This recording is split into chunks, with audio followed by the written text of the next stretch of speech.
help from my friends. Yes, I get by with a little help from my friends. With a little help from my friends.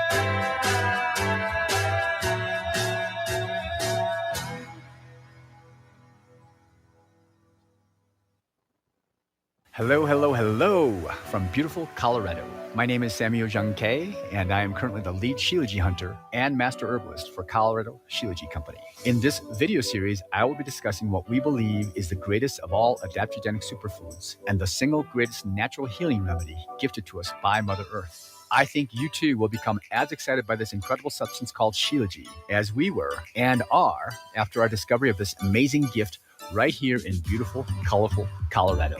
You may already know Shilajit by other names: Shilajit, Momio, Momi, Mami, Mineral Pitch, Asphaltum, and others. Shilajit literally translates to destroyer of weakness and conqueror of mountains. Shilajit has been in use for thousands of years and is considered as the highest valued cure-all of any earthly substance. Look for the Gold Mountain and medical symbol logo in banners on republicbroadcasting.org to watch the full video and see more information. Use code GORBN when ordering. That's GORBN.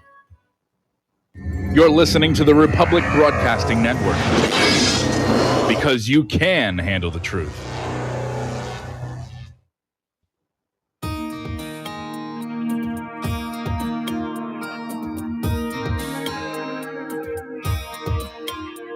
The American dream has become a nightmare.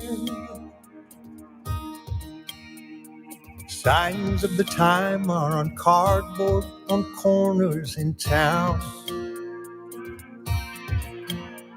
Like a cancer that's silently spreading, there's an unspoken fear. We're on our way down. We must take America back.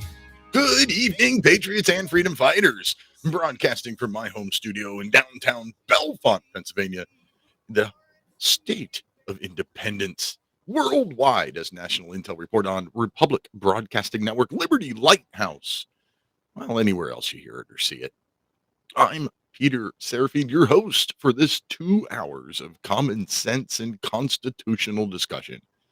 Tonight, I've got Brent Hamachek going to join us at the bottom of this first hour, so 6:30 Eastern time if you're watching or listening live. Brent from humanevents.com, commongroundcampus.com, and brenthamachek.com. And then at the top of the second hour, 7 p.m. Eastern time if you're watching or listening live, Dave Sumrall, the champion for the Justice for J6 Prisoners movement, is going to be coming on, and I've got a whole bunch of questions for him. There's been a lot of sentences for the J6 prisoners handed down recently. The Proud Boys leader got like 15 years. Wow. So I want to talk to Dave about some of that. But I've been watching or listening to mostly a con law class, a constitutional law class from a law school. And not surprised, but disappointed in what I hear. As expected, it started out with one session where they actually talked about the Constitution. And then they immediately went into court cases, court decisions, court opinions about how the Constitution should be read. Now, the Constitution was written for you and I, we the people. It's written for us. It's written in plain language. Even though 25 of the 56 men in the room were lawyers, they still wrote the Constitution in common language for us. They could have filled it with legalese and clauses and all that kind of stuff like lawyers do, but they chose not to. So now we have this whole precedence system set up where judges and lawyers look back at old cases to see how the Constitution should be read. What does it really mean? Well, we've got to see what this judge 5 years ago, 10 years ago, 100 years ago, we got to see what this other judge thought about it. It's his opinion. Now, lawyers will tell you that the precedence system is there for continuity's sake. It's there so that you don't have weird random judges making just completely obscure rulings. But if you actually look at the precedents over the last 240 years, you'll find that even with precedents there, they do that a lot. The Supreme Court has reversed itself many times, and it's done it in as little as 4 months. They've decided a case one day that says X, and then 4 months later, heard a very similar case and said Y, and changed the X ruling, negated it, wiped it off the face of the planet in 4 months. That seems crazy to me. But that also made me think of other stuff. We'll get back to the Supreme Court in just a minute. Let's talk about government itself. Now, I'm of the belief that all government, regardless of what form of government it is going to grow. It's going to take, and when government grows, it tramples on rights. Government power is the inverse of human rights, citizens' rights. Now, our Constitution was written to put constraints on government, to keep it in a box, to keep it within the four corners of the document itself, as they say. So that was the purpose of the Constitution. How well did it work? How long did it take for our federal government to just ignore let's not even talk about the unenumerated rights, the common law rights. How long did it take our federal government before it completely ignored enumerated rights, rights that are spelled out in black and white on parchment? How long do you think it took? I don't want to answer that yet. I want to give you a chance to answer that question before I do. So, being a live call-in show, you can call in to 512-248-8252. Or if you want to answer or comment, but you don't want to be on the radio, you can text 64 my rights. That's 646-974-4487. 512-248-8252 to call in, 646-974-4487 to text your answer. After the ratification of the U.S. Constitution in 1789, how long did it take for our federal government to completely ignore black and white enumerated rights that we, the people, have? While I'll wait for you to answer that, I want to talk about a particular Supreme Court case that has always rubbed me wrong. And it's one that I'm pretty sure I've mentioned before, but I'm going to do it again anyway, because I think it's that important. And it's one of these cases that I think everybody should know about. It's from 1942. But before we get to the case, we need a little bit of background. So let's talk about 1938. It's 1938. The country's in a depression, and Congress passes a law. They pass a law to try to, regulate the costs of food. Which makes, no sense, right? Let's think. It's a depression. There are literally millions of people starving in our country. And Congress passes the Agricultural Adjustment Act of 1938 and limits how much farmers can grow. Now, if you're one of the starving people in the streets of the country, the idea that Congress is going to limit how much a farmer can grow seems counterintuitive. Seems a little counterintuitive to me. I would think grow as much as you can, feed the people. But that's not what this act did. This act limited how much a farmer could grow so that government could regulate and control the prices. So they put a limit on how much wheat you could grow, for example. And it was based on, how much land you had. You had X number of acres, you could grow Y amount of wheat. Well, a gentleman, an Ohio farmer named Filburn, Roscoe Filburn, decided, no, I'm going to grow more. And Roscoe Filburn actually grew a lot more than he was allowed to grow. He grew 293, I think, bushels more than he was allowed to grow. Like 3,000 pounds of wheat more than his federal regulated, mandated, allowable amount. So he grew 3,000 pounds of wheat. Now, he gets charged with violating this law and ends up in the Supreme Court. Now, the government's position, even though it was never stated in the documents or in the courtrooms, the government's position is if he's growing 3,000 pounds extra, he must be selling it on the black market. Although they was never accused of that. That was kind of the assumption that was given. Now, Roscoe Filburn says he grew that extra wheat to feed his livestock and feed his family, and then he didn't sell it anywhere.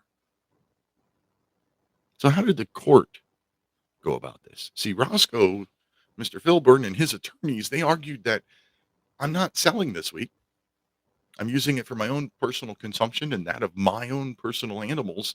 It is not part of commerce at all, let alone specifically interstate commerce, which Congress is allowed to regulate. Roscoe's argument was, nope, my wheat is my wheat. I'm not selling my wheat. You have no ability to regulate it, which seems perfectly reasonable to me. But what happened? What did the justices of the Supreme Court, in their infinite wisdom that they get when they put on those black robes, what did they find? Well, they said that Roscoe Filburn should have grown less wheat and then bought what he needed for his livestock. He should have produced less for his own personal consumption, stuck within the limits from the federal government. And they found him guilty. See, the government, the Supreme Court, they kind of aggregated the idea. Was it really a big deal that this one guy, Roscoe Filburn, was growing 2,000 or 3,000 pounds extra wheat? No, that's not really that big of a deal. But if 100 farmers did that or 1,000 farmers did that, well, that's enough to impact the cost of wheat. The price of, free markets, right? Higher supply, lower prices. So they argued that the Supreme Court argued that if enough farmers did this, if we allowed this to continue, then it would drop the price of wheat. Again, millions of people are starving, like literally starving in the streets of our country at the time. So would a lower price really be a bad thing? That aside. So that's what they said. They aggregated his effect with what if other people did the same thing? And it would have this negative impact. So basically what they argued was that by not participating in the interstate commerce, Roscoe Filburn was impacting interstate commerce. That was one of the first, progressive era cases that just dramatically increased the power of our federal government. Because now, before this, Congress could only regulate a product if it crossed state lines. Now, Congress was basically given the power to regulate anything that affects the cost of an item that crosses state lines. So his ridiculously local activity of on his own farm could have impacted the cost of wheat. Therefore, he was impacting interstate commerce. Therefore, they could regulate it. Now, this is just one of many cases like that. What happened with the EPA? It's long been established that the federal government has the right or the power to regulate navigable waterways. Now, to you and I. What does that mean? That means a waterway large enough for a boat would be a navigable waterway. But the EPA, the Environmental Protection Agency, has looked at this case of Willard v. Filburn and said, well, Filburn wasn't really on interstate commerce, but we could regulate him because he impacted interstate commerce. And the EPA says, well, your little tiny stream that runs through your property, well, it might not be navigable, but it leads to a navigable waterway. That way we can regulate your little stream. And then they took it a step further in a case that was just recently turned down or overturned, where the EPA was trying to say that an adjacent marshland, wetland, which didn't even have a stream on it, no visible water at all, was under their jurisdiction because it led to a stream that led to a river that led to a navigable waterway. And finally, the Supreme Court kind of slapped them down a little bit. There's a lot of cases like this. And it all goes to this precedence thing. What some other judge said impacts how I'm supposed to react here. Now, when we opened the show, I said, how long did it take for our federal government to completely ignore the enumerated rights of we the people before they started stomping on it? I'm going to give you that answer right after I tell you about my new book. My new book, A More Tyrannical King. It comes out in 10 days, September 17th, Constitution Day. I compare the tyranny of our current government to the infamous tyranny of King George III of Great Britain during the time of our American Revolution. I think it's my best book yet. This is my third book. I think this is my best one yet. And I would absolutely love if you all would go out and pre-order it right now. Pre-order it anywhere you can buy books. You can get it on Amazon. You can get it Books A Million and Barnes & Noble. You can get paperback or electronic copy. Pre-order it right now. Tonight, please. I over the course of the day, woke up this morning and I had jumped many spots on the sales rankings. Must have sold a couple overnight. I would love to sell a couple of more and see how high in those sales rankings we could possibly get. So A More Tyrannical King, anywhere you buy books. Or you can go to liberty-lighthouse.com, click on the books links there, and you can see all the different places that you can buy the book. Lots of links there. All right, so back to the question. See if I have an answer in text message. No. Nobody has answered the question yet. The question is, how long did it take? I think it took 9 years. And I base that on the Alien and Sedition Acts. Now, you might think that Hamilton arguing for the First National Bank was a violation of the Constitution, but you have to say there is an argument to be had that maybe a bank is not unconstitutional. That's not really black and white. So I'm going to look over that one. I want the first plainly obvious violation of our civil rights, our enumerated rights. And that would be under our second president, John Adams, while we were at war, we weren't even at war yet, while there was pending war with France coming. And we had the Alien and Sedition Acts where it became illegal to speak ill of your government. 9 years. 1798, the Alien and Sedition Acts passed. That's it. That's what government does. Government gets put in place, government grows. That's it. I got one person text and said 10 years. That was Sarah. Thank you, Sarah. Pretty close. And somebody else brought up the Whiskey Rebellion. Okay. The Whiskey Rebellion Was it really our federal government completely violating our rights? They were trying to tax whiskey. They have the right to tax. So I don't know. But there's other things. There was Shays' Rebellion before the Constitution was even written. Our government took maybe 9 years to stomp all over our enumerated rights, the ones that are just plain black and white. The First Amendment stomped all over it 9 years after we were created. And the Supreme Court, they didn't strike it down. The Sedition Acts weren't gone until after Jefferson became president. Jefferson, one of the first things he did was get rid of them. But John Adams, the second president of the United States, stomped all over your First Amendment guaranteed right of free speech. That's insane.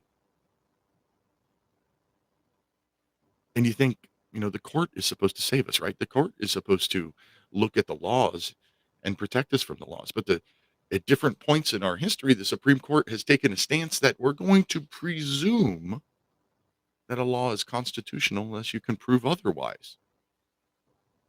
Well, how's that for independence? Like the judge, the courts are supposed to be independent from government. They're supposed to be their own separate thing. And if they start out with the presumption that the law being adjudicated in front of them is constitutional, how independent is that? I argue it's not very independent at all. And with the Supreme Court, there's a lot of really shady stuff that has gone on in the course of our republic. We all know, Plessy versus Ferguson, right? Remember that one? The Supreme Court case that basically authorized segregation, separate but equal, throughout our country. That case has never been overturned by the court. Plessy versus Ferguson is still valid case law. Now, it was made nullified by the 13th and 14th Amendments, but the courts never nullified it. And there's a lot of them like that. There's a lot of these old cases where maybe they put some boxes around it or whatever. They never nullified it. Now, somebody is probably going to call in and say, what about Brown versus Board of Education? Read the decision. Brown versus Board of Education did not overturn Plessy versus Ferguson. Brown versus Board of Education says that Plessy has no role in education. So separate but equal did not apply to schools, but it was still a valid case law, which I think we need to get rid of that term, case law, because it's not law. It is an opinion of 9 people wearing robes. And how many times in our history, in the Supreme Court dockets, how many times can you go back and you see cases like Plessy versus Ferguson where they were just wrong? How often do we look at the dissenting opinions of some of these old cases and say, see, this guy was right, but he was the only one, or he was one of 2. He was not the majority. Case law is a problem. And I think precedence in itself is a problem because it is proven ineffective.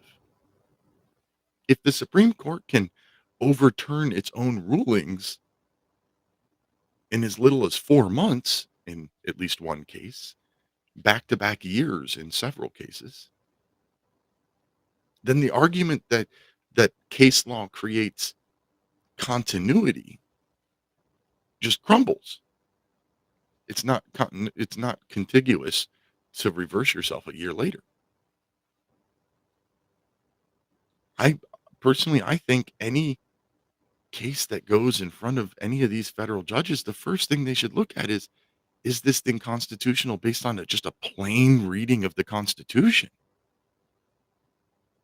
Ignore case law, ignore precedents, and if it can pass that first step,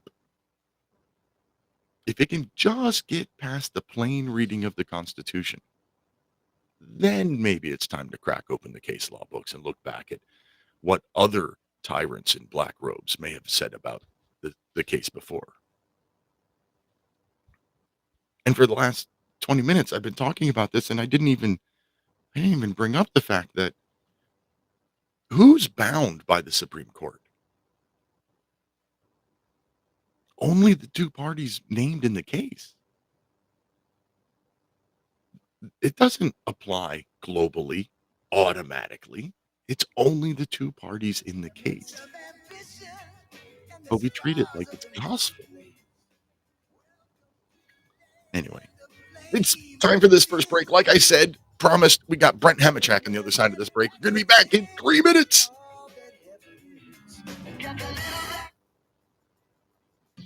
You're clear. Thanks, man. Mr. Hamachek, how are you? Never better. How are you? Fan-freaking-tastic. Enjoying listening to you in the last X number of minutes there. I saw that. I was debating in my head whether I should bring you in early or should I finish my thoughts. Oh gosh, your audience can only take so much. But the interesting topic. We set up systems in this country, but we set up systems to control humans, and so the systems are always only as good as the humans within them. And what we're seeing here everywhere now is a failing of humans, right? And especially in these, what we've seen now in the January 6th sentencing. I mean, this is the narrow story is I'm talking just specifically about Enrique, who I know. I don't know him well, but I know him. I've met him a few times and worked with him on an event and interviewed him before he went to jail the first time. We did an exclusive at Human Events, the only interview he gave at the time. And so narrowly, that's a tragedy. And then system-wide, here's what we have to watch. And that is what happens when his sentence is appealed.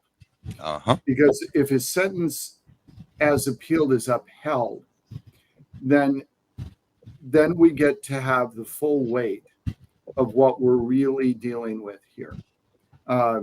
Because that appeal process is supposed to bring with it that sort of, a measure of sanity and objectivity that leaves the trial setting and the conviction and takes a look and says, all right, whoa, wait a minute here. What have we got? Mm-hmm. And if an appeals court upholds this sentence, then that is an enormous message from a system standpoint. Yeah. Enormous message. Oh, we've got Dave Sumrall coming on the next segment, and he's the justice for January 6th prisoners. Yep. Yeah, guru. Sure is. Yep. And I had planned on bringing up Enrique in particular, but there's been a lot of sentences that have come down in the last couple of weeks that seem a little excessive. But then we've also had at least one, and I can't remember. I thought I had bookmarked the story, and now I can't find it. There was at least one fella that got his case thrown out because of new evidence that he was not allowed to present the first time around. So right, the video evidence that surfaced when it was released to Tucker. Right. So at least one of them. Why can't they all do that? Like in Enrique's case, video evidence wouldn't help him. He wasn't there. All right, guys, we're coming back here. All right, you ready? Yep, ready. One can be said, what we all must outrun. Hey, welcome back. I'm Peter Serafine, your host for the evening, and I'm here to remind you that free speech is not free. Support this free speech network and whatever network you're watching or listening from, because we don't get government help. We don't get help from Google's algorithms. We don't get help from, anybody. So help these free speech platforms share out their links, use their promo codes, visit their sponsor pages, visit their own websites, read their stuff, help them out any way you possibly can. And as I promised, we have a guest this evening. Where do you go when you want the truth about current human events? You go to Brent Hamachek over at humanevents.com, BrentHamachek.com, and over on Common Ground Campus. And now, welcome into studio, Brent Hamachek. Welcome, Mr. Brent Hamachek. How are you this I evening? always love that stirring introduction that's played. It fires me up. I'm ready to take the field for a half hour here. All right. Hey, did you have anything in particular that you wanted to talk about this evening? Because I have been just I started the show by saying that I've been taking a constitution law course designed for law students. I've been watching the seminars and videos and stuff on YouTube and listening to the debates and the discussions. And quite frankly, I'm disappointed in the entire law system based on what I'm hearing in this course. Right. Anything in particular that you want to talk about? Well, I'm always happy to follow the lead, but I was interested in listening to you prior to the break and talking about the court system and what's going on. And, I think that America needs to be sort of properly terrified at the moment. So we've just witnessed, there's a number of cases, but the one that gets a bunch of press these last, 24, 48 hours, I lose track of time at my old age, but within the last day and news cycle is Enrique Tarrio's sentence for sedition at an event where he wasn't even present in the city. As you were mentioning, dragging out a bit of statutory revelry that's been almost antiquated, right, over time. And it was interesting because if you go back after January 6th and you go a year plus later, there was a bunch of articles written about how it was funny that they talk about overthrowing the government, and conservatives were writing, no one's been charged with sedition or treason, right? And so how can this be? And it was very shortly after that, after all of those opinion pieces came out, that those charges started to be levied. This is not a coincidence, right? Nope. So think about what was happening. And people really need to think about this, is that folks inside the criminal justice system who had been looking at cases and not leveling certain charges heard people in the public square say, well, why are these people why is it being said they're trying to overthrow the government? They're not even charging them with that. And so then these folks who are supposed to be upholding the law, what did they do? They sat back and they scratched their chin and they said, okay, let's do that. This is not the attitude that prosecutors are supposed to have. No. Prosecutors, unlike criminal defense attorneys, it's kind of interesting. People always like to criticize criminal defense attorneys. Conservatives pick on criminal defense attorneys. Criminal defense attorneys are the last line of defense, the last line against a totalitarian government. A criminal justice defense attorney, their job is to win at all costs. They are supposed to do everything they can to get their client off, no matter how guilty their client is. They have got to fight for that client because they're not just fighting for that client. They're fighting against a system to keep it in check. Mm-hmm. The prosecutors, on the other hand, are not supposed to be concerned with winning. They're not. They're supposed to be concerned with the administering of justice. And that's a very different thing. So should they want to win if their cause is just and they clearly have a criminal before them? Well, of course they should. But they need to do it always keeping in mind that notion of justice. That's their goal. They aren't about winning. They're about administering justice. The prosecutors in this country, and it's not just at the federal level, it's systemic, have preoccupied themselves with winning the case. And that might sound like it's what they're supposed to do, but think about it really hard. They're not. And to the extent they play that game, they play with our liberties. And now we're seeing that firsthand with an absolutely preposterous conviction and a more preposterous sentence. I've said it before on your show. If January 6th was an attempt to overthrow the government, it was led by F Troop, for goodness sake. If you don't know the reference, if you're too young, Google it. It was a fun show. You probably still watch it on Hulu or Netflix or something. Who knows? But in any event, this frightens me to no end. And final point on the Terrio case, and you and I were talking off air about it a little bit.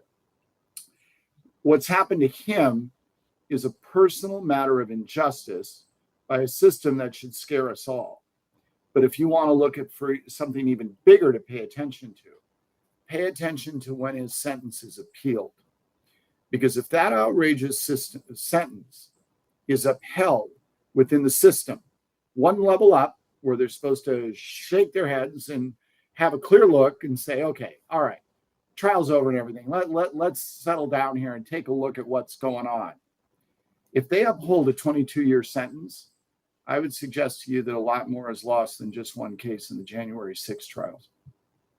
Yeah. Well, one of the comments that I got in text message that I didn't mention on air was, each case should be heard on its own merits. And that appeal process, that's like you said, it's a usually in front of a panel of judges and not just one. And at that point, they get to shake their heads and start over. Like they can look at what was presented, but they also have the clear-eyed vision of not being in the heat of battle. Now, you said that the defense attorneys are the last line of defense, and I've often said that it's actually the jurors, we the people that serve on juries, that are one of the last lines of defense against tyranny. And that was something that was echoed by Jefferson, or something I stole from Jefferson would be more accurate. The idea that a jury can sit, a jury member can sit in the jury box and just refuse to find somebody guilty of a crime that is an unjust crime based on an unjust law. In modern times, they call that jury nullification. Right. But back in the old days, that was jury independence. The jury, they're not government employees. They're not public officials. They're not tied in any way to any branch of government. They're picked from we the people. So that's why one of the first courses I built for my new online platform was a case about jury independence. And we need to have more people in this country that understand the power they have when they sit in that jury box.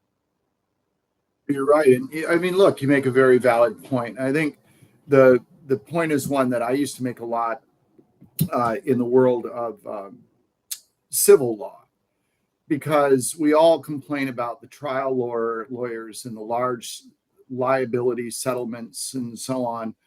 But the last time I checked, it's the members on a jury who render those verdicts and make those awards. It's not the lawyers.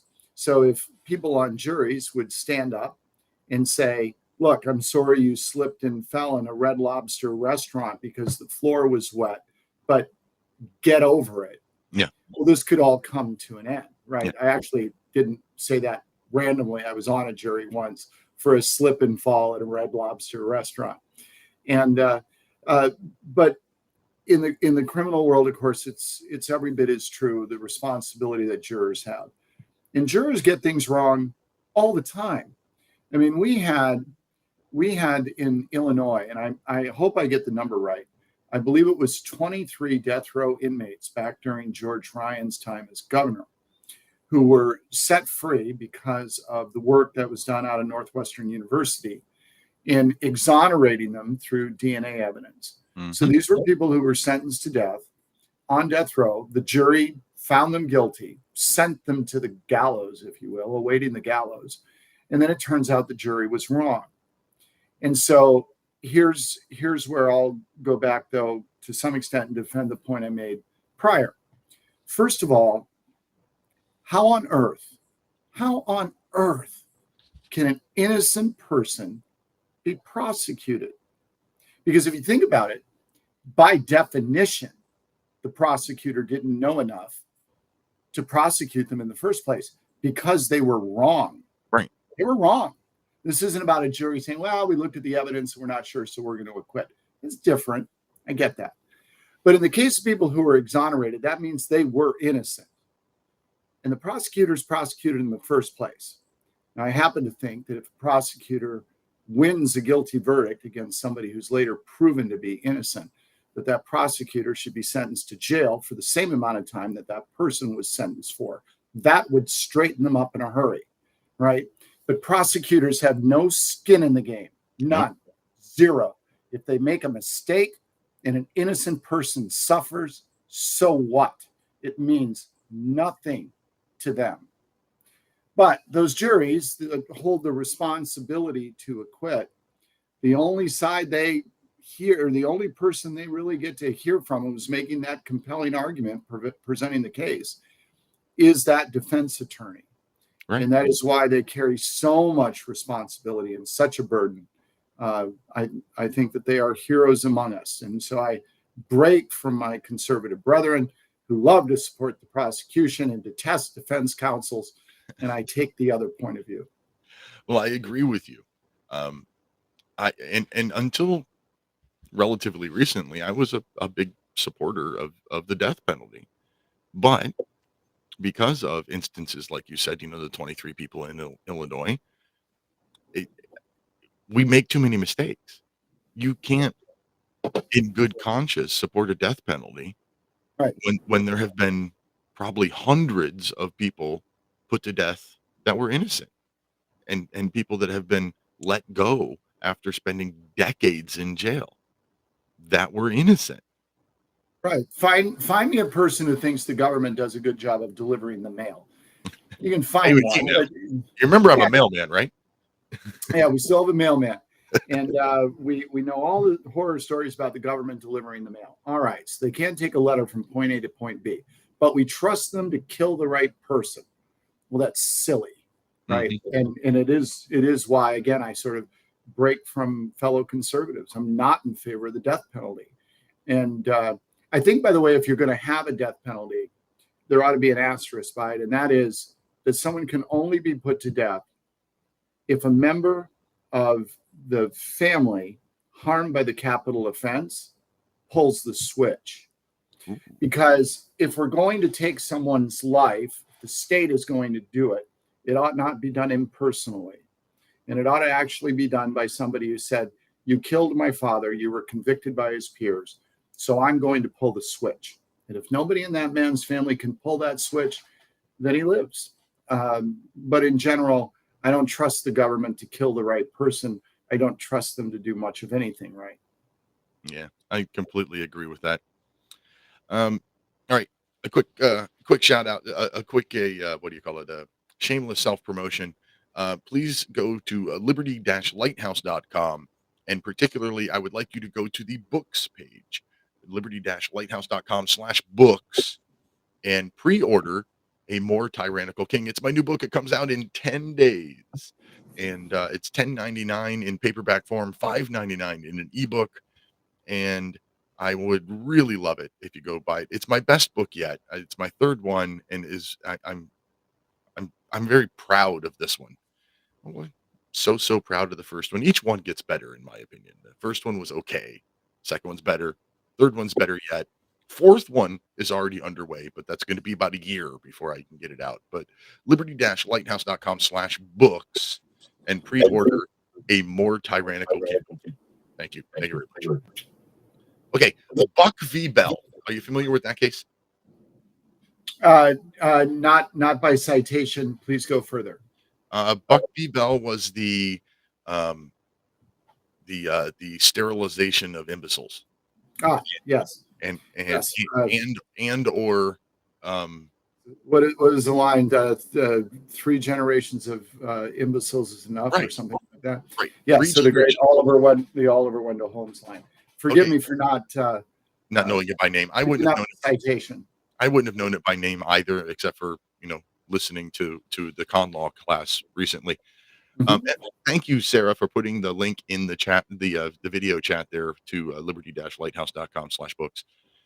Okay, so Buck v. Bell, they decided it was during eugenics, and eugenics was basically settled science for the time. And eugenics was the idea that we could make society better by getting rid of the imbeciles. But imbeciles wasn't what we think of it today. It wasn't just stupid people. It was more basically any undesirable. And so it went to the Supreme Court, and the idea was the 3 generations. Well, Sarah, the mom, um, she was deemed to be an imbecile because she was pregnant and had a baby out of wedlock early. So she was deemed to be imbecilic because she was promiscuous, supposedly. What I don't believe came out in the court case is that she had a baby out of wedlock because she was raped as a teenager. So, okay, there's a wrong finding by the court. Then I can't remember the daughter's name. I want to say it began with a V, but the daughter, well, she was kind of imbecilic, but that's because she got syphilis. She was, a perfectly healthy, smart girl who could read and write and everything, but she got syphilis, and syphilis ate at her brain a little bit, and she started to have those little lapses every now and then. And then the baby, which was to be the 3rd generation, the baby was only 6 months old at the time, and this is like the 1920s or 30s. They really couldn't tell a whole lot from a 6-month-old baby. So the court held that, yes, in Virginia, you can sterilize an imbecile after you can show 3 generations of imbecility. And they were all, opinions. It wasn't fact, but that was our Supreme Court. And it was all based on settled science. Eugenics was the popular opinion of science at the time. Well, it was it was a popular derivative of, well, let me go back and make a bigger point. There are a handful of human beings throughout history who would be most distressed at what's been done in their name. Jesus Christ comes to mind. Mhm. So does Karl Marx, by the way. Yeah. And so does Charles Darwin. And so eugenics was the offspring of Darwin's original work, where, he studied so many species, and he left humans out of it. He had nothing to do with humans until his next book, which is a very difficult read, by the way, but worth reading. Darwin kind of got bullied into it by relatives and peers to sort of take that his whole evolutionary work and that species work and transfer it to humans. And then we know what was done with it. And so, from Darwin, you can skip to Margaret Sanger if you want, and the mother of the eugenics movement in the United States. You can also point to Adolf Hitler. Mhm. No Darwin? I don't know. Maybe no Hitler. I'm not making the argument. I'm asking the question. And the point is that what we do over and over and over again as a species is we take the good works and the good teachings or the good ideas or provocative ideas of one, and we turn them into movements that allow humans to harm other humans.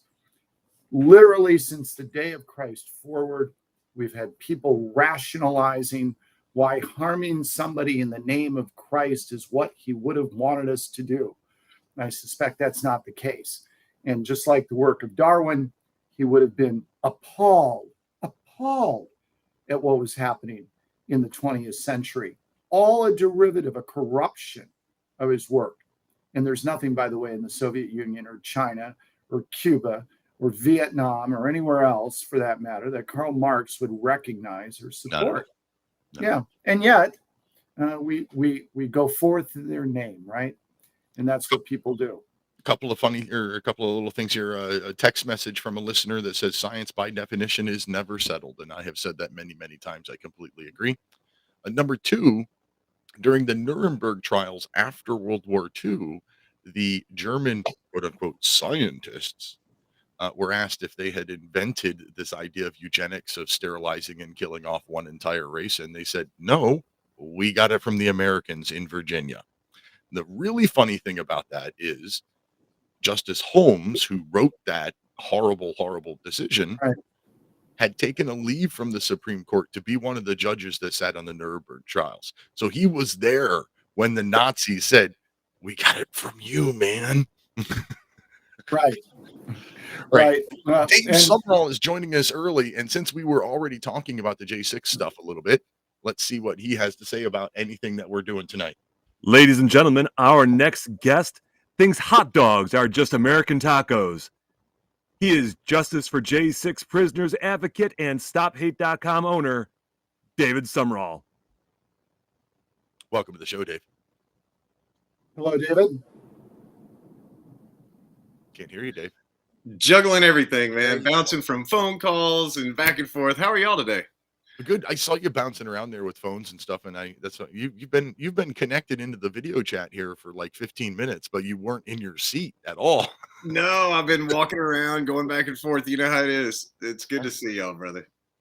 Well, I know at one point I think Dave said he hadn't seen Brent in a while, so I thought, hey, you're both here. Here I am, proof of life. The one and only Mr. Hamachek. It's good to see you, my friend. So Thank God there's only one of me. I know, right? We couldn't handle any more than that. Right. Brent brought up Enrique's sentencing, yeah. and I said, we got Dave Sumrall coming on later, and Dave's the big Justice for J6 guy, so we were talking about it, and Brent seems to think that the big deal is going to be, does it survive appeal? Right. That's a great question. Does it make it that far? Do they file it properly? Do they get a shot at it? And do they kick it up from there? And would the Supreme Court see it if it made it that far? These are all real questions, real concerns. It's the same attorneys, the same basic people that are going to see the appeal that had the case. So there's really limited hope in that in the first place. But, this exculpatory evidence, all the things that these judges are not allowing into the case should be great material for appeals. We just have to see if they'll look at it. It's like the evidence that we submitted for the trials themselves many times got censored away from the juries or the judges as well. They would decide not to let them view our discovery. So when you see that, you see the just travesty of justice for these people. They're not getting their fair day in court. You could argue vigorous defense, but what can you do when the judge won't let you submit video? So, it's the same stuff. I don't know, Dave might know this, but from an appeal standpoint, there's two different things that you can do, and they're not mutually exclusive.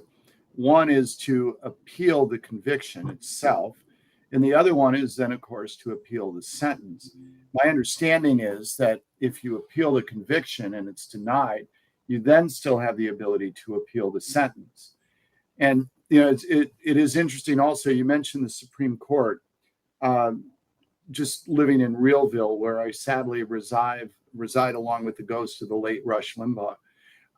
I can't imagine this Supreme Court granting cert to this case. I can't imagine them doing it. They're not going to want to get involved. And I hope I'm wrong. On some level, I hope I'm not wrong. I hope it's not needed, right? I hope we don't find out. I hope that something happens sooner before that level. But if our last ditch effort is the Supreme Court, I suspect we're in the ditch. I agree. Because I don't think they'll grant cert. No, I agree. And that's the travesty of this justice system, the Department of Injustice, as we call it, because there's no fairness. Really, when it comes down to evidence, and they literally censor that away from any possibility of seeing the light of day, you have no defense. And most of these attorneys, especially the public defenders, I can't say that about the private ones, but they just simply try to negotiate a plea deal. I literally got a message from a guy, and he said, look, I told my attorneys about you to hire you as an investigator. They said, well, the government doesn't pay us enough to hire experts. Now, we know that's not true. We know that there's funds for that. And then they said, we really don't want to go through evidence because then we would have to file motions and arguments. And we just want to do the bare minimum. They just want to hold their hands and walk them through the appeal so the government can get their pound of flesh. There's no justice in that. Well, and if you've got proof that attorney said that should be grounds right there for a retrial. I mean, that's, ineffective counsel. What's terrible is, to be honest with you, Peter, we have proof and proof and proof. Judges just biased comments about J6ers in general, comparing the event to a Hitler scenario, comparison, insurrection talk, Judge Walton saying he's not letting any of these J6ers through his court. You can't make statements like that and still consider yourself impartial or blind justice. There's no such thing there. They have ripped that blindfold off and put their whole weight on one side of the scale at our detriment, all for politics, all for this election, all for their power and their pound of flesh to show who's in control of the people and that we just need to step in the line. We've had so many more arrests. They're cranking up the arrest. One of the prosecuting attorneys was overheard by one of the defendants the other day. They said they wanted 1,400 more arrests as soon as possible. For what? These people have been roaming the countryside for 2.5 years. And now you're going to say they're a danger and they're a flight risk. I call BS on that. They've been sitting here not doing anything, not going anywhere for 2.5 years. And you're going to round up these grandmas. And we see, guys, the suicide numbers going up, and that's not anything for any other reason than to add to the January 6th body count. And that's completely pressure by the FBI and the DOJ, and that's the reality that our congressmen and our senators really seem to have a disconnect about what not only is good for the people, but what keeps us alive. And to let the FBI just bounce around and do this to people is ridiculous.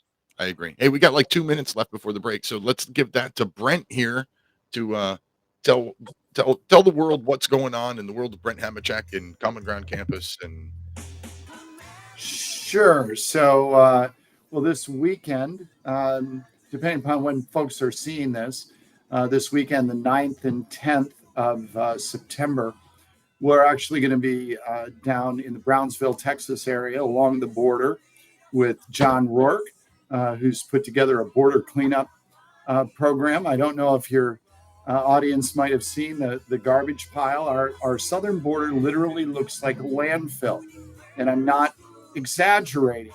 It's so we'll have equipment and volunteers, and we're going to step down to the part of the country where Joe Biden says there's no problem, and we're going to go clean up the problem, and hopefully to draw some notice to it, build a little community, have people of different political walks of life involved, and that's what's next. Thank you. Right, thanks, Brent. Be back in 3 minutes, my friends. This is Elizabeth McCabe, aka Lucky. Sorry to cut you off there. No, somebody had to. Well, you said 2 minutes. So I was wrong. That was my fault. I looked down at the clock. I thought I had 2 minutes, and then I immediately started to hear music, and the producer said 30 seconds. I've been cut off before, so you guys have some fun. David, good to see you, and see you, Brett. I'll see you next month if I don't get killed at the border this weekend. You be careful down there, man. Send me reports, brother. I got rattlesnake guards, so if I die from a rattlesnake bite, it'll have to be from the knees up. And I guess same thing with a shot coming at me. So we'll see what happens. You be careful. Keep your head down. All right, guys. See you. See you, brother. Thanks, Brent. See you next month. It gets really freaking hot in this room with all these lights and crap. Man, I'm telling you. So every commercial break, I reach over here and I turn on an air conditioner, which is that noise that you probably hear now. I don't hear it. No, you're good. Leave it running, man. Nobody cares. I can hear it. Yeah, that's true. That's good. You been staying out of trouble? I've been too busy to be in trouble, man. I got the newest book coming out here in 10 days. I got another book that I just sent off to be reviewed by a doctor. I'm trying to build my own custom U.S. Constitution course. I'm trying to finish the Institute on the Constitution courses that I started to put online. I don't know what made me think I could do all this crap at the same time. Probably a God thing, like you got to get this done. Like this is the time, move, and being so smart, being able to write and everything and spell, that's on you, man. Oh no, I can't spell for crap. That's where AI comes in. I love it. Spell checker, Grammarly, stuff like that. Yes, I'm with you. That's good stuff. Well, at least you're writing, man, and putting it down for other people. Oh yeah, and I started putting up an article every week. So yeah, that's great. That is great. Proud of you, man. That's awesome. Wish I could do stuff like that. I just do movies and videos and junk like that. I wish I had more time to do this stuff. I'd much rather do this. At least, here I feel like I'm at least trying to make a difference. Delivering the mail is like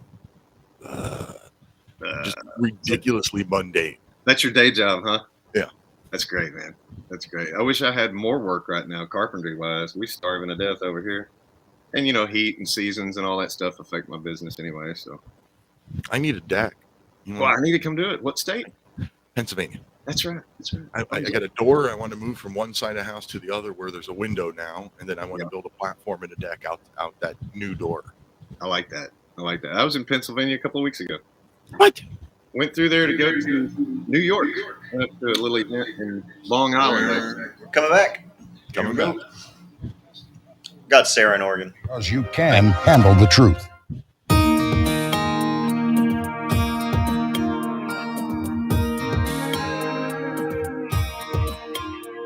The American dream has become a nightmare. Signs of the time are on cardboard on corners in town. Like a cancer that's silently spreading, there's an unspoken fear. We're on our way down. We must take America back. That's right, we must take America back. That's why we do what we do.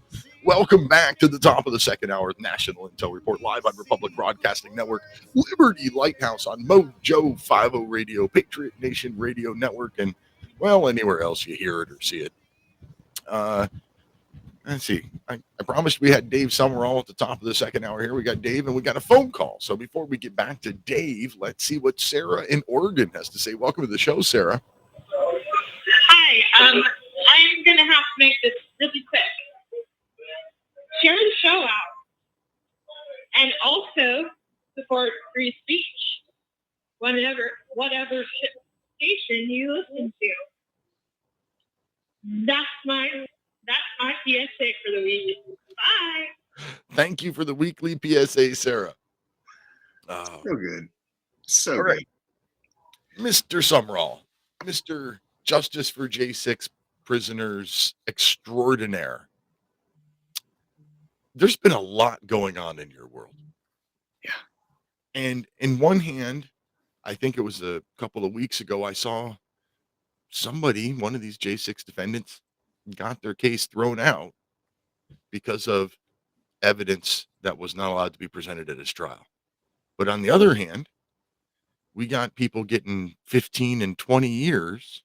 One, like you said, Enrique Tarrio. Yeah. I want to say Torres, and I'm like, I know that's not it. No. Enrique Tarrio was it 22 years? And he, like you said earlier, he wasn't even there.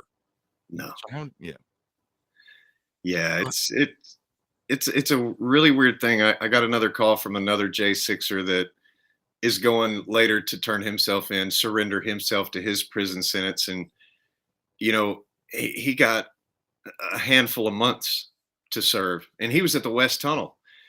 And not that he wants more, don't get me wrong, but he called and he's like, David, I don't understand. Why did these guys that didn't do anything, they were not even near a place where some of the things that happened around the place where he was, and he said, they're getting years and I'm getting a couple of months. What's going on with that? And I said, brother, it's all just part of the game. It's called terrorism. Yeah. It's terrorism, man. They want their pound of flesh. They want their power. They want their control. They want their narrative. and they're willing to throw anybody under the bus to get that. And I'm just telling you, and your audience can appreciate this. Don't mess with the Proud Boys. Y'all have bitten off more than you can chew. I'm just saying.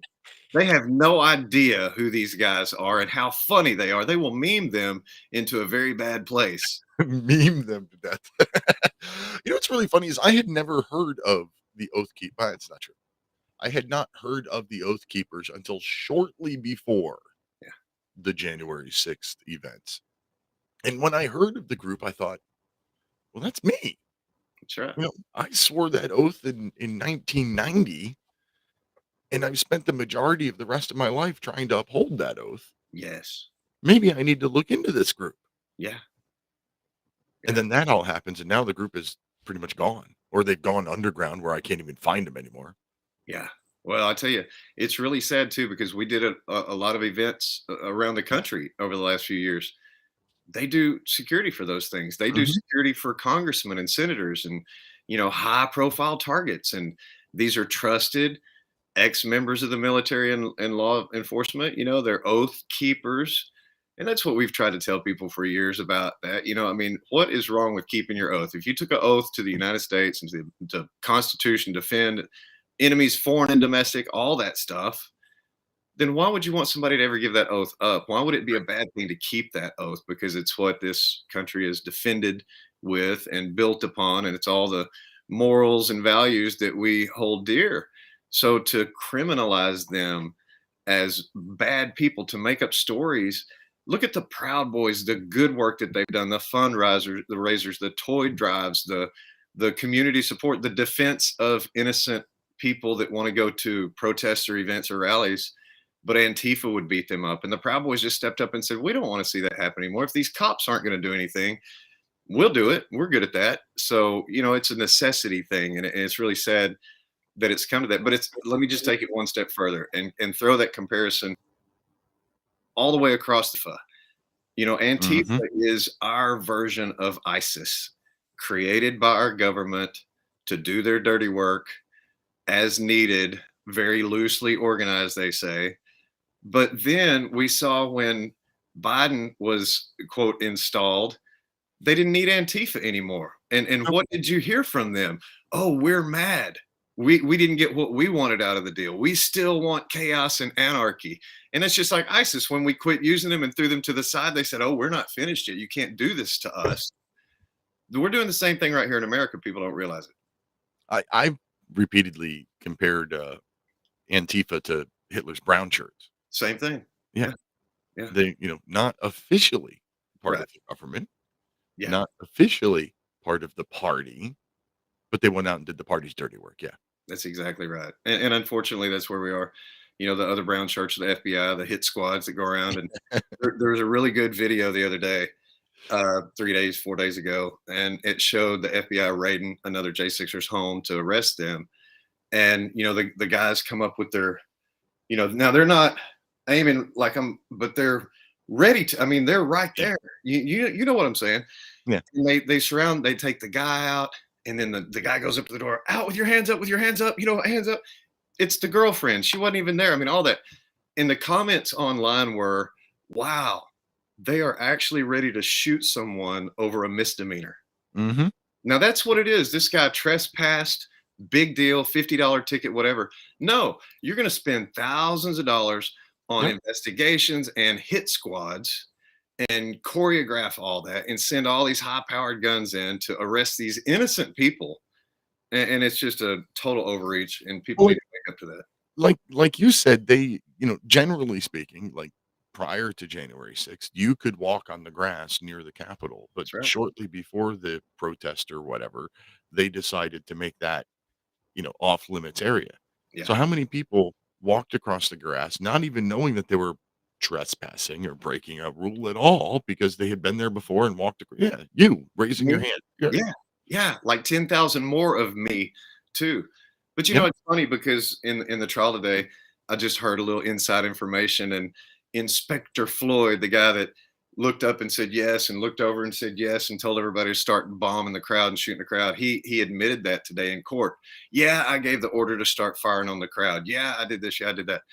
And I'm thinking to myself, so you're single-handedly responsible for inciting the riot. There was Yeah. no violence going on. You know, when Waldo was screaming on the radio, "Oh, send the tacticals, send the squads down here. You know, they're attacking, they're throwing stuff." What's amazing is in the video from the public, nobody's throwing anything. Nobody's doing anything. And this guy's screaming on the radio, "Fire, fire, fire." When all this comes out, I think it's going to look a lot different than what people have been told for 2.5 years. And, you know, hopefully we'll see a major shift in the prison population. I really pray for that. I like the way you said that. Yeah. Well, you know, we need a J6 pardon of innocence. There's no question. We have to do something for these folks, or they're going to run around the rest of their lives with felonies on their records and bogus charges that they can't live a normal life in society the way we have it with those kind of things hanging over their head. We have to do something that's going to be Trump, you know, the J6 pardon of innocence.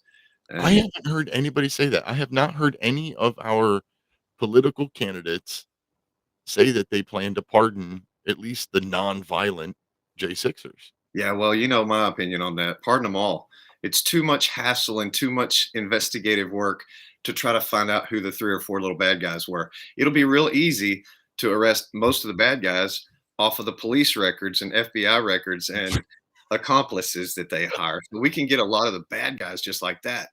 But it's not the people, because they were tricked from the day one. And let me tell you another thing about Inspector Lloyd. The boundaries around the Capitol came up. You remember after January 6th, they came out with an overhead map and it had a red line all the way around it. And they said, that's the boundary. Well, there was no red chalk. There were no even red fences in all those areas. They just kind of made this imaginary line. So they asked Inspector Lloyd, why was this barrier set up? And he said, well, because Vice President Pence was coming and we wanted to make sure that we had an area secure for his presence.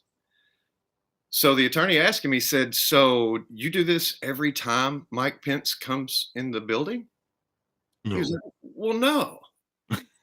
Oh, so you see where I'm going with that? It's just amazing the lies that they try to fabricate on the spot. No, that's because Pence was here. So you do this every time? No. Well, then why'd you do it this time? I mean, so you see the setup more and more as time goes on. Let me tell you, Lara Logan's movie, she just released her trailer today. Amazing. I just saw Dinesh D'Souza's trailer. Amazing. It's not released yet. So these are 2 films that are going to be, you know, really eye openers. And then our film comes out early October. We're going to drop another teaser trailer on 9/11 and hopefully get some interest from both sides to watch this next film. And it's J6, A True Timeline. It's going to be amazing. Just shows police body cam, the inside conversations that nobody's had any access to because of the squelch on the footage. You know, if you can't get it. So we have procured quite a collection in 2.5 years, and we're ready to expose the inside story to the people. Well, you don't need to be super smart. You don't have to know any of the stuff that you've uncovered. You don't have to see any of these videos to know that there's 500,000 or more people in town. Maybe bicycle barricades and styrofoam helmets might not be enough. Like, I mean, clearly they were not prepared for the number of people in town. I don't care if they're all free love hippies.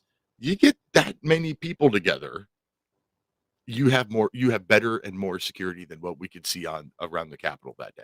Oh, there was better security at every other event in our nation's history. Right.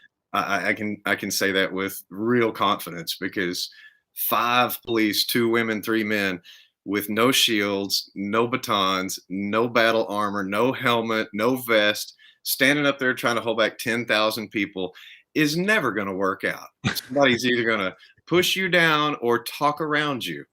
And if you've ever been to an event, there's those people. And if the government was smart, they would understand who they're dealing with in Antifa, because when we had a rally in DC on Freedom Plaza in 2019, Antifa had 1,200 people there. They were trying to attack our stage while we were having our event.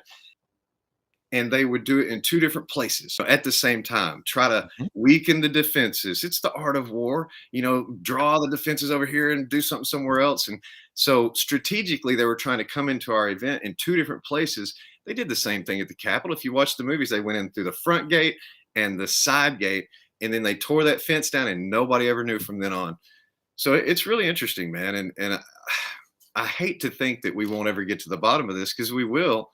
And I just don't know what that looks like for the people that are supposedly in power, because we've tried to warn everyone, and we've tried to say what the consequences of these crimes against people are, deprivation of constitutional rights and stuff like that, are very serious offenses. And I made the mistake, I guess, of going on to Twitter and talking about one of the judges and what the legal ramifications to some of their actions are. And so the House a week and a half ago and wanted to have a little talk and ask me if I'm in a militia, ask me if I own guns, ask me all these stupid questions. Was your answer to all of their stupid questions, "That's none of your business. That's none of your business. That's none of your business"? No, I have a lot more fun with them than that, man. I Oh, really yeah? do. Yeah, I talked to him for about 30 minutes, man. And my friend got the second half recorded. He was over here, but I showed a trailer to my new movie, and what's going on. And I said, yeah, I know what you're talking about. Absolutely. And I said, that's taken out of context. And I said, here's what I'd like to see. I'd like to see the people that filed all those false reports about my comments.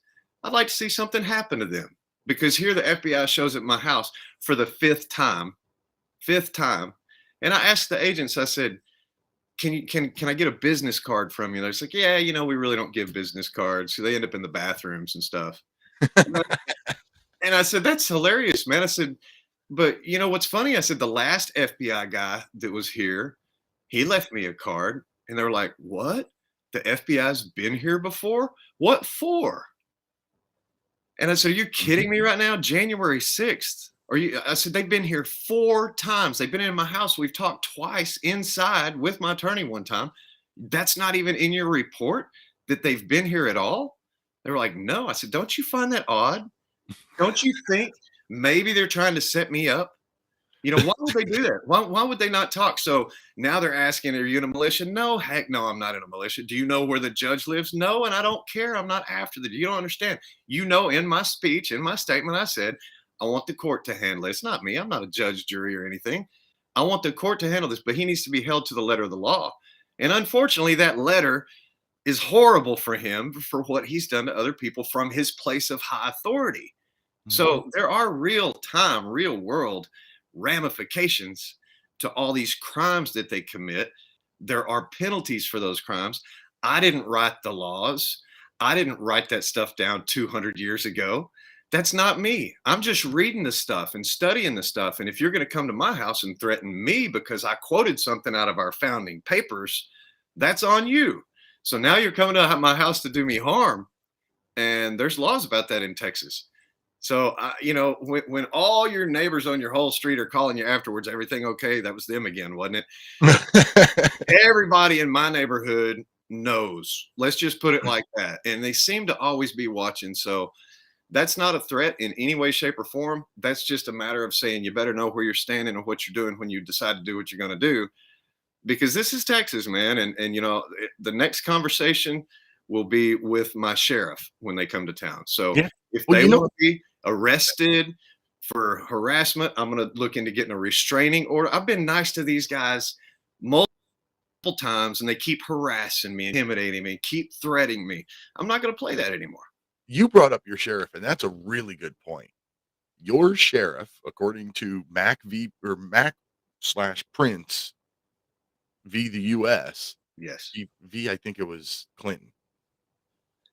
Supreme Court case from 96-ish, where the sheriff was out and out declared the chief law enforcement officer of a county. Yeah. Which gives him the authority to say what other law enforcement agencies can or cannot operate in his county. That's right. That's a really good point. You should, if you don't know your sheriff well, you should get to know your sheriff well. Well, there's been a lot of argument, and you've heard them before. Who are our constitutional elected sheriffs? you know, constitutional guys that follow not the boss that put them in a position, but the position that people hired them to fulfill. And they really are the last line of defense against a tyrannical government. They can protect you. States' rights still trump, right? But they forget all that stuff when they send the FBI down from DC and they cross your state lines. They don't even have the authority to investigate here like that. Plus, I'm a citizen, plus all these other reasons that it's illegal. And beyond being immoral, unethical, and terroristic, you know, and I think last time I was here, I always like to read that definition so people have it fresh. It's the definition of terrorism: the unlawful use of violence and intimidation, especially civilians, in the pursuit of political aims. I don't see in there where it says anybody can be a terrorist but our government against its people. And that's what we've been warned about since the foundation of our country. And here we are. What are we going to do about it? Right. And for you, if the FBI had been to my house 5 times, I would have my sheriff on speed dial. Yeah. I mean, I happen to live right across the street from my sheriff. FBI shows up at my house, I'd be like, why don't we walk right over there and have this conversation? Yeah. I'd be throwing rocks at his window or something to get his attention. I'd be doing something, scream. I don't know. But, you know, what's going to get his attention is that flashbang. So I told these FBI agents, I said, look, you know, I want to make sure y'all aren't coming back with that complimentary flashbang. And they're like, we don't do that to everybody. I said, no, wait a minute. Judge Holland and Christopher Wray worked it out to where everybody gets a complimentary flashbang for the neighborhood. And the big crew with the, you know, the big car with the ram thing on the front and all that stuff. So they said, no, we don't do that to everybody. I said, you guys, y'all really don't know what's going on, you know. And you see this on social media. Oh, the only people that are arrested are violent and this and that. We know that's a bold-faced lie. Right. Innocent people that walk through doors. Who was the old man with Trump's team? The old, really rich, I can't think of his name right now, where they showed up, you know, the pre-dawn raid with long runs and all this other kind of Roger stuff.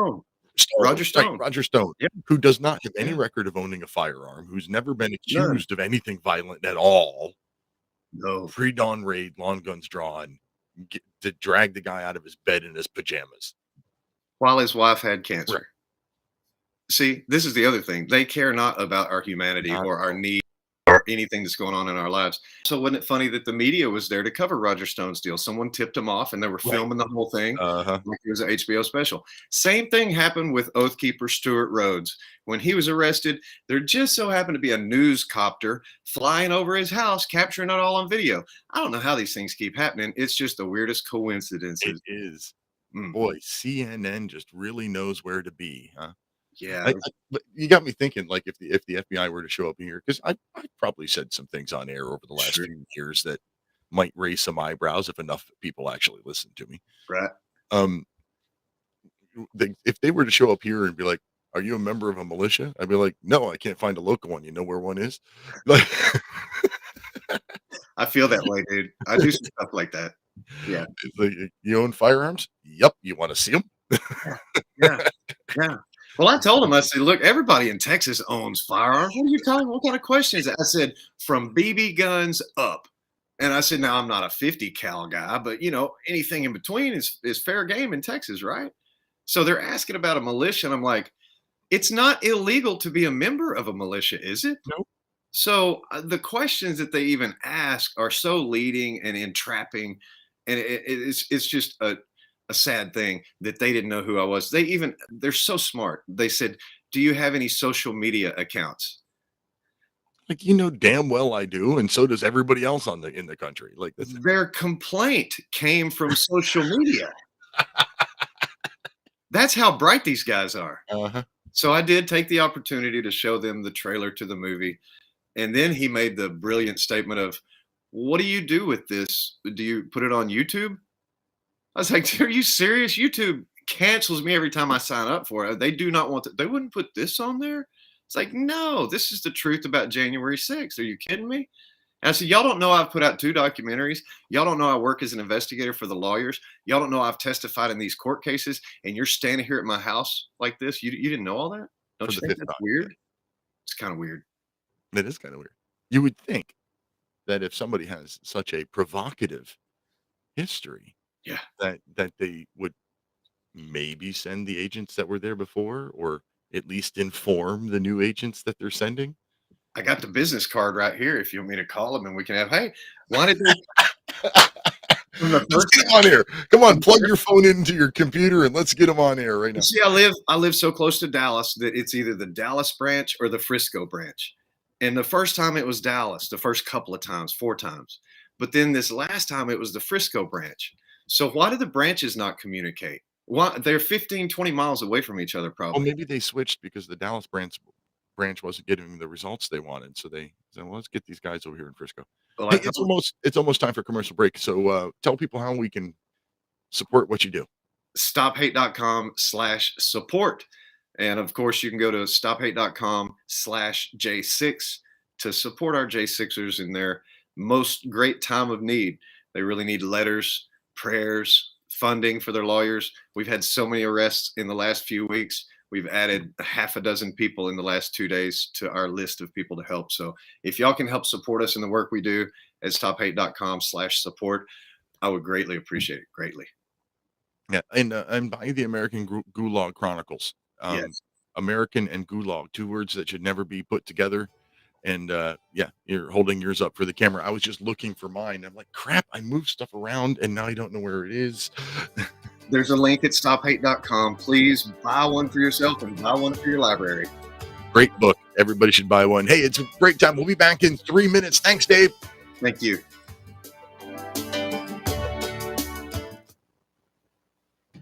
You're clear. Thank you. That was it? I mean, you can stick around if you want to. I got another half an hour. I got a kid. My wife just got. It's been a long day, my brother. You look like a pretty busy man a second ago. It's like that all day, every day, bro. From the time I wake up in the morning, about 6, my phone rings until I go to bed at about 2. Wow. Defendants, lawyers, reporters, congressmen, everybody, bro. And it's just a really weird place. I've been trying to get help to help organize so I don't just stay inundated with calls all the time, but I don't know what else to do right now. It's a mess. Yeah. Keep fighting. Good fight, my friend. You know I will. Love you, brother. Appreciate you having me. See you in about a month. Thanks, man. See you. Oh, man. All right. Hey, Mr. Producer Mike, put the music back on for me. All right, here you go. 3748 855 the number 2. Keep it today. Hi, Tom Bolton for Ease Off. I know so many of you are finding our Easy 4 carcass drop and lift an essential tool for your meat processing operation, but today I want to spotlight 4 of our new products. First, our right height hog cradles with steel or aluminum frames. Our customers love this back-saving innovation that enhances sanitation and speeds production. Next, our beef cradles with stainless steel or aluminum frames eliminate rust and corrosion. We hope you'll compare our quality and prices for this essential part of your processing line. Our cradles are especially effective when used with our power skinner. And finally, our hook tumbler will keep your hooks clean and polished. Easeoff.com. We make pigs fly. Cows, too. Ease Off, LLC, 417-932-6419. Corporate media dominates the American opinion. Finding independent voices that counter this avalanche is becoming increasingly difficult. With the endless corruption running rampant throughout our government, independent voices are needed more than ever to battle the offensive against our freedoms and liberties. As a listener of RBN, no one understands this concept better than you.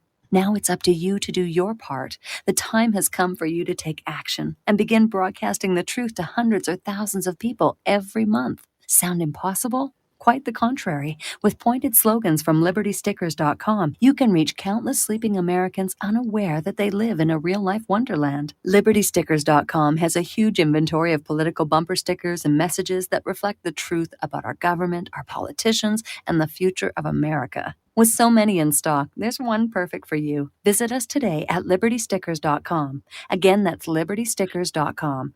Do your part. Your voice is important. Let it be heard. Some say life will beat you down.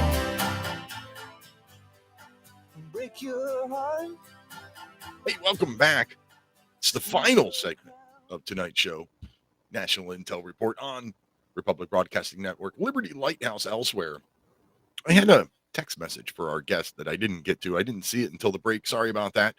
But one is the Capitol doors have to be open from the inside. That's right. Dave Sumrall, the guest in the last half hour, he had mentioned that, the two-prong attack where they came, I think it was the west entrance and the main entrance. Well, that main entrance, I believe, is the one that has the 16-ton cast bronze. They're known as the Columbus doors that are literally strong enough to withstand artillery barrage. They're magnetically locked, cannot be opened from the inside. And then there's, by the way, there's also a set of glass security doors on the inside where you have to be let in. So, that should also be part of the argument in court, but I'm sure that wasn't allowed to be said. And then the other text question for the guest. Sorry about that.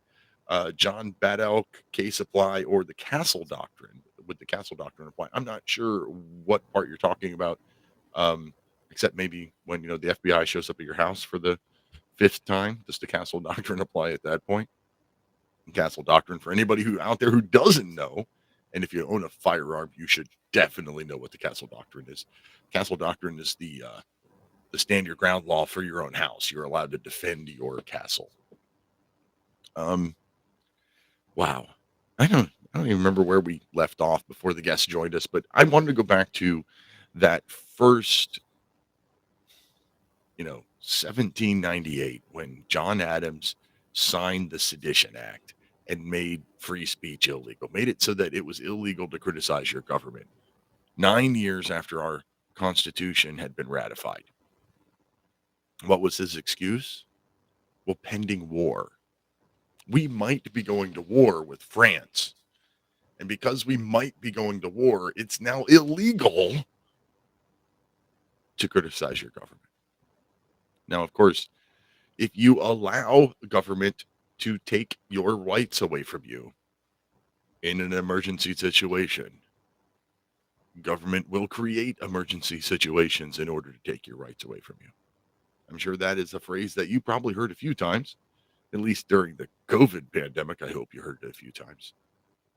But looking back at that, emergency situation, war, do you think maybe the idea of war being an excuse to take your rights and to take more power from we the people has to do with why they call all of these social initiatives wars?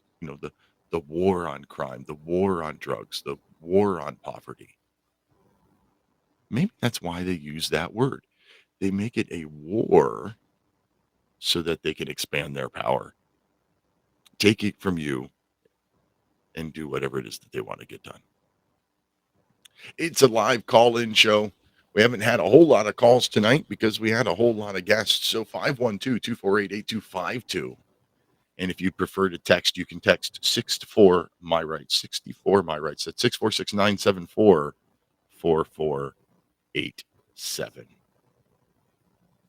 So Reb in Colorado. That didn't take long. They gave out the phone number and we got Reb in Colorado. Welcome to the show, Reb. That's because we mean business. Willis Scout Reb, 703-697-9121. Call it. We're not going to stop till we bring in troops and every stinking 911 bastard is dead in hell. Because they can get people to murder you. There's few people in the world that can control these masses of murdering bastards. That's what we found out. I don't know why nobody else found out. I know nobody's ever gotten to the top of the government. We did.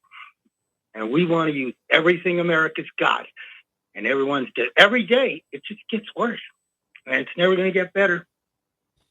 They're already starting to cover their nose and mouth. Yeah. And I was just with some people. I said, what are you doing that for? Well, the other people getting the corroded virus. And they feel better that they shouldn't get the corroded virus. I said, give it a rest, stupid.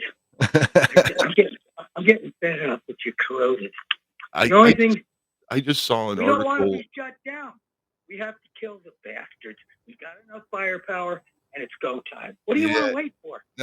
I'm not. No, I'm not going to go that far, Reb. I'm not going to call for killing anybody. And I'd prefer that you not do that on air, at least not on my show. Those are fighting words that will get us all in trouble. I am not calling for violence. I am still calling for learning your rights, because there's so many people out there that don't even know their rights. Education is step number one. Learn what is in your right, what are your rights, and what is the proper role of government. And then stand up when somebody tries to take your rights away, and when government steps out of bounds. Normally, I like talking to you, Reb, but you start calling for violence openly like that, and I got to cut you off. I'm sorry. That's why. It's a war. This isn't violence. This is saving your lives from murderers. They're practicing to murder you.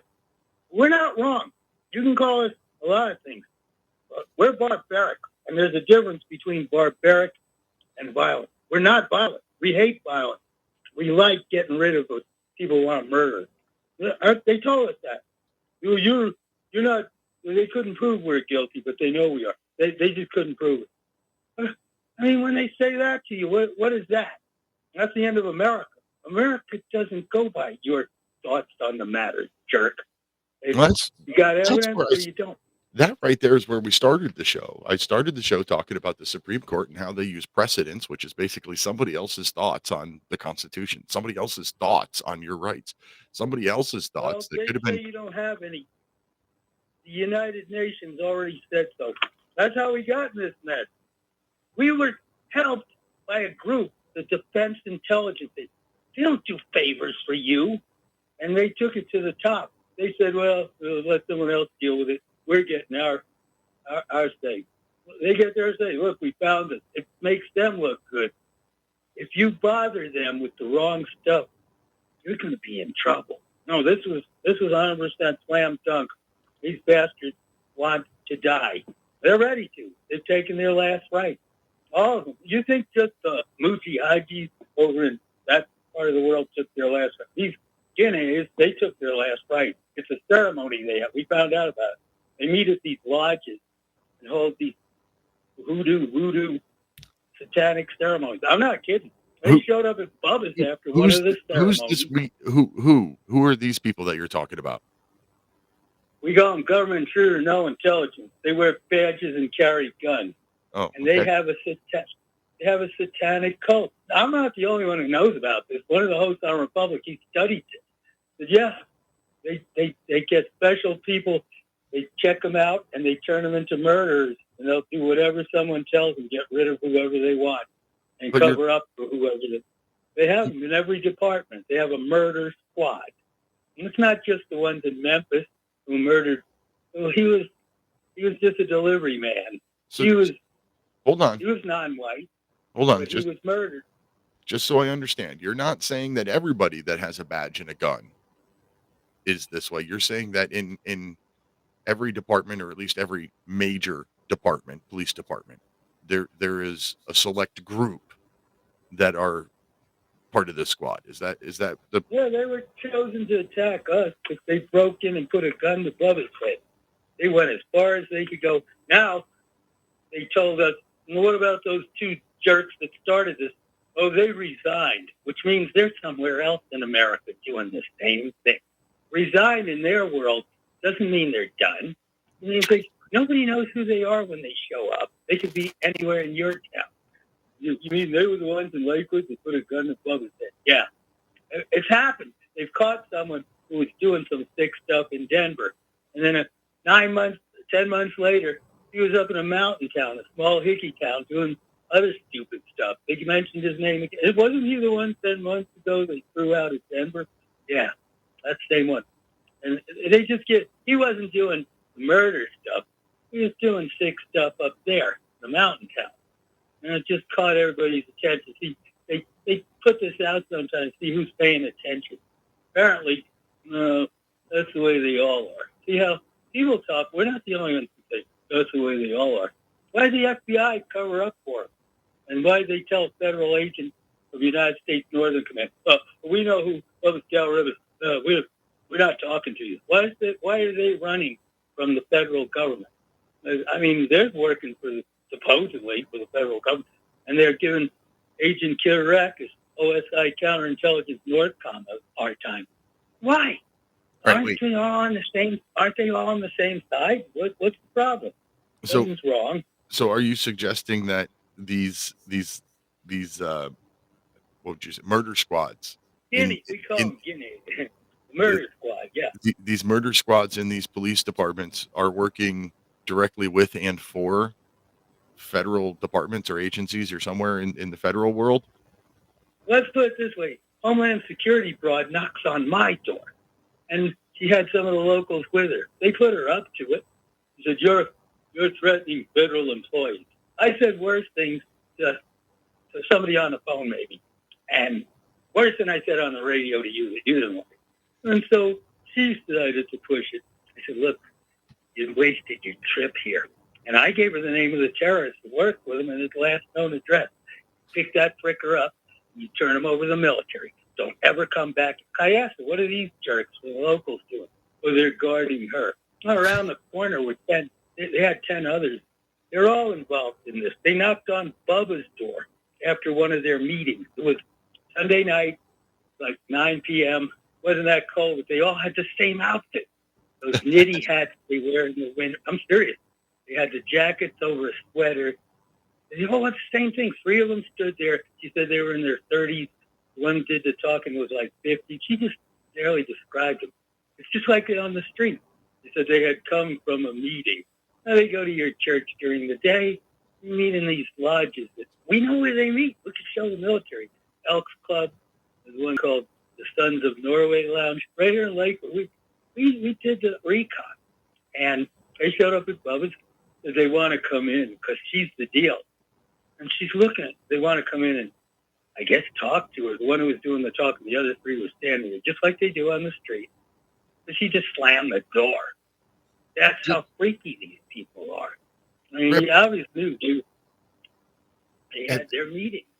Have you ever thought that maybe if you didn't make so much noise, they wouldn't harass you so much? This was before we even got on the internet. And just so you know, it wasn't us writing, kill those 2-bit gunslingers. We wrote a Twitter entry, but it was transmitted by the Defense Intelligence Agency, General Flynn's gang. This was in the end of 2010. He was in charge of the agency, and it was U.S. gunfighters rid the West of the 2-bit gunslingers. And we were at Lakewood, Colorado, Guinea, and that's when they knocked on the door. They started knocking on my door. And someone called on the phone. Said, go out and talk to them. I said, I'll tell you. Tell them drop dead. That's all. You got a problem with us, tell it to the military. They want to hear your problem. Because I'm serious. But United States, I just talked to Mr. Santiago, chief of that office of RSEC, the Army Command. And he said, yeah, you're the only ones he's ever heard of that got an outstanding from the command staff at Carlisle Barracks, Pennsylvania. That's the U.S. Army War College. In 1775, the elite of the world's military. You could graduate top of your class in West Point, never see that place. It's by invitation only. It's a 4-star country club. And I told the lady, her name was Kimberly A. Peoples, Lieutenant Colonel, Officer Commander, 717-245-3232. I can call them anytime. And you're outstanding. I said, save the medal ceremony, tell your 4 stars at the country club, make us do our job. We'll prosecute. It's up to them to go get them. And I think they can do it. How do they feel about you giving out their phone number on the radio over and over and over again? I don't care. You know that they told me only the top big shots get to do that. So I must be a top big shot. Remember, RSEC called me. That's Alex Santiago. He runs that. He's got his own Gulfstream jet. I was even criticized by CID Command. Well, you shouldn't be talking to Army Command. I said, give it a rest. I was phoned by them. I was phoned by military federal agents from Port Rucker, Alabama. I'm a helicopter pilot, but they got records on us. They know everything about us. I was started in Central Command. His name is Jim Rivera, the chief agent in charge. NCIS called. I didn't know. What is NCIS? doing an Air Force installation at MacDill. That's CENTCOM headquarters, and also United States Special Operations Command. These are the people I talk to directly because they know all about those Scout reps. So you're saying, How about getting one of them on the show with me? Next time, try to get one of them to come on the show. Get one of them to call in.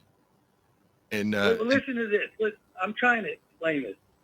He used to run a show on your network. Yeah, I know. He talked to PMO Fort Brent. He freaked the military out because he's a reporter. He's a journalist. He's whatever you people call yourself.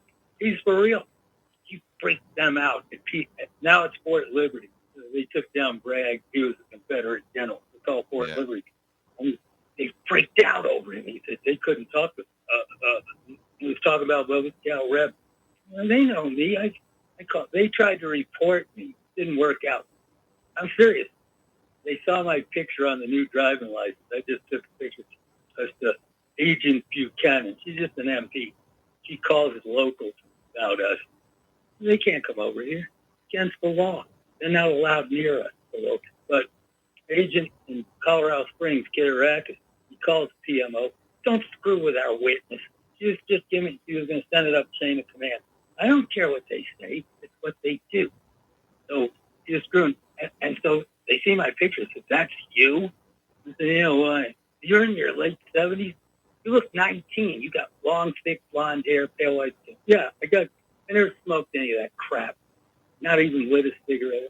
And I got good genetics. And I didn't age on the outside. They see me. They look like a kid. Scrawny, long legs, long arms. Well, now I want to see. If you're in your late 70s and you look 19, now I want to see a picture.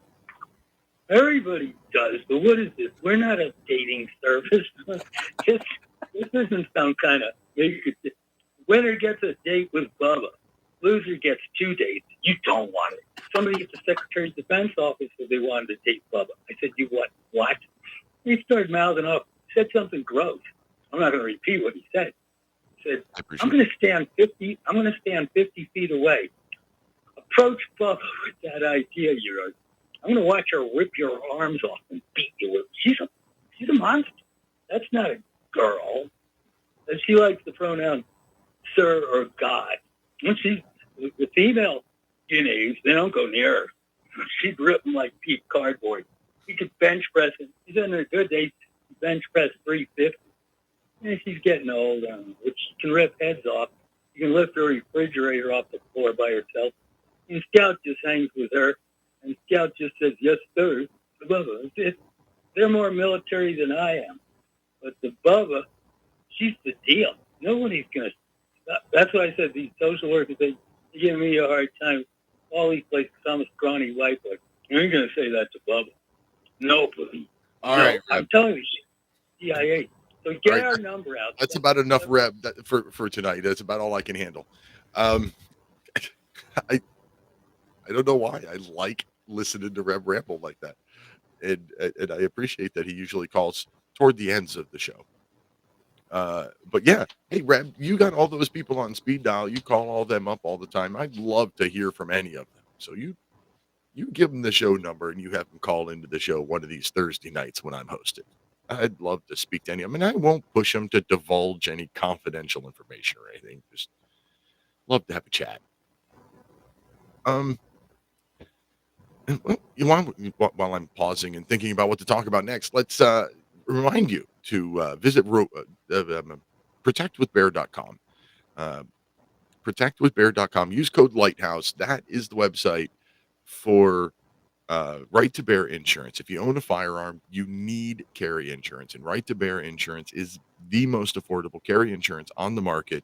And code Lighthouse at protectwithbear.com will save you 10% off their already low prices. The most affordable carry insurance on the market. Code Lighthouse at protectwithbear.com.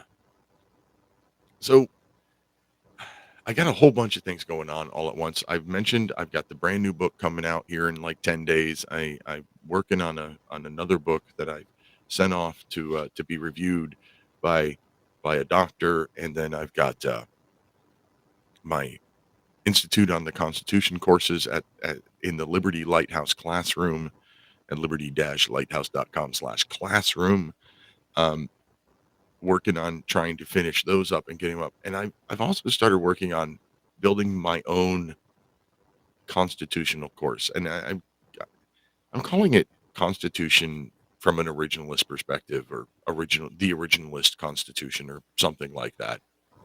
I'm envisioning a one-day course seminar thing. This is something I don't really want to do online. This is a course that I'd rather do in person. And what my goal is to have a workbook that goes in the course that has the text of the Constitution footnoted to the Federalist Papers and the ratification debates for the Constitution.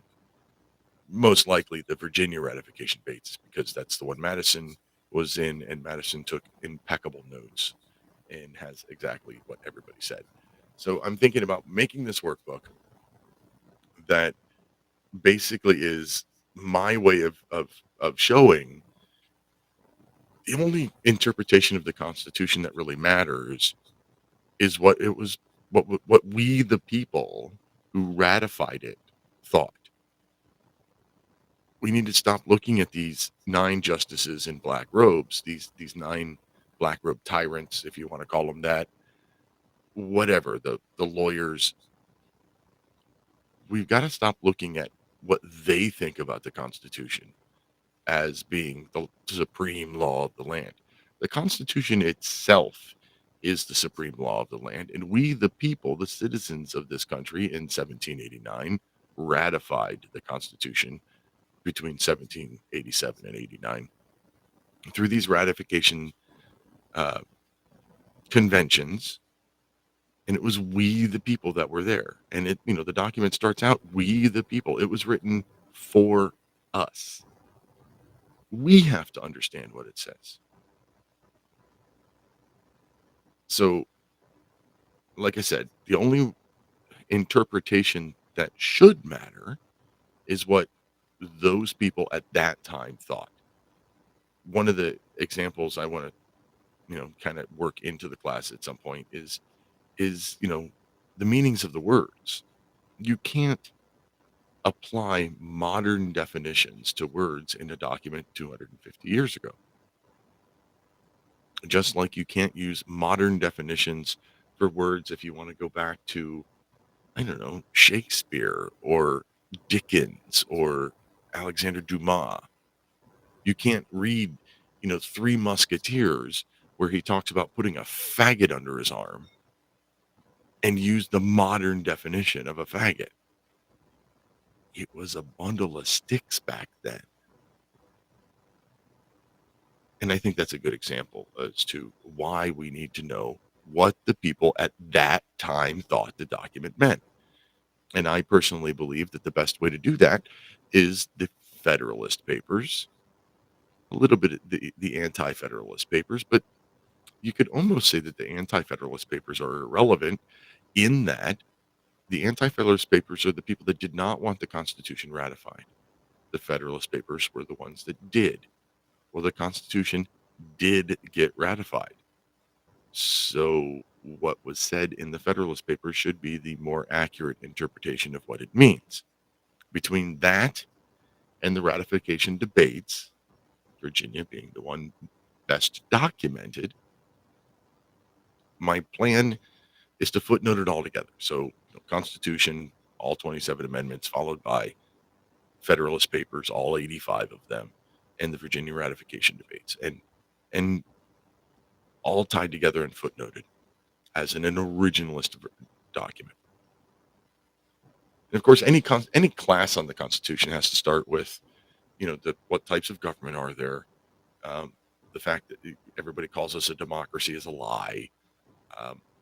Describing the differences between rights versus privileges. Where do rights come from and where do privileges come from? The separation of church and state, the lie about the separation of church and state, I think is an important thing to talk about. 93% of the people who signed the Declaration of Independence were Christian. 93%. And even those that weren't Christian They still signed it. So they clearly believed in at least the Christian structure and Christian values. It's not what we have today. And then you have to talk about the Declaration of Independence. You have to talk about the Age of Enlightenment, the 5 self-evident truths, the purpose of government. All of this before you even get to the Constitution. What I do might be controversial, but it is not revolutionary. What I do is to try to be restorative. I want to teach people to conserve our system of government, our Constitution. I want to restore the constitutional governance that we were founded upon. The people that signed the Declaration of Independence, they were revolutionary. They swore their lives, their fortunes, and their sacred honors. And they were all wealthy people. They had a lot to lose. And by signing that document, they were committing treason. I'm not doing any of that. I just want to get us back to understanding our Constitution and our rights. I want to restore the Republic the way it was supposed to be. So I guess that's why I have been doing all of this lately and all of this work, especially around education. Building my own Constitution course that I want to be able to teach in public. I want to go to, Penn State University, 8-10 miles down the road and teach it to somebody there. I want to go to my local high school that has a Turning Point USA chapter and teach it there. I want to go to the Elks, the Moose, any of these churches, fraternal organizations, anything around my area, and teach what I believe to be the original perspective on our Constitution, and teach why I think that's really the only interpretation that matters. I don't know how else to say that. We've got to stop listening to other people's what they think the Constitution means and start looking it up ourselves and looking at what it meant then. What it meant when it was ratified is the only meaning that matters. Hey, if you're listening to the show live on Republic Broadcasting Network, stay tuned for Edge of Darkness with Jeffrey Bennett. Thank you to our guests, Dave Sumrall and Brent Hamachek, for joining us tonight. Thank you, Mike, my producer. Couldn't do the show without you. And thank you most of all, you listeners and callers. You're why we do this show. And until next week, protect your liberties. Once they're gone, there's no getting them back. God bless America. It's the least we can do for the red, white, and blue. We must take America back. We must take America.